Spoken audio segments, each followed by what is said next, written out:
Friends, ఒక ప్యాన్లో 1 cup water, ఇలాచీ powder, 2 cups బెల్లం వేసుకుని పాకం వన్ స్ట్రింగ్ కన్సిస్టెన్సీ వచ్చే వరకు వెయిట్ చేయాలి. పాకం రెడీ అయిన తర్వాత 1.5 కప్ శనగపిండి యాడ్ చేసుకున్నాను.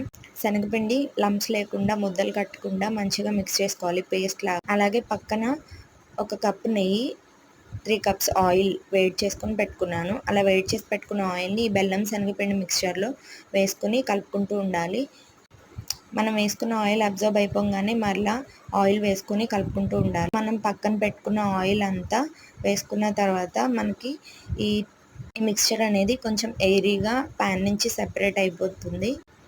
దాన్ని మనం వేరే నెయ్యితో గ్రీస్ చేసి పెట్టుకున్న ఒక లోతు గిన్నెలోకి తీసుకుని పైన ఒత్తకూడదు ఎక్కువ, అప్పుడే మనకి మైసూర్ పాక్ అనేది ఆ ఎయిరీ టెక్స్చర్ అనేది మనకి ఉంటుంది. మైసూర్ పాక్ అయితే చాలా టేస్టీగా ఉంది, జాగరీతో కూడా, బెల్లంతో కూడా. మీరు కూడా డెఫినెట్గా ట్రై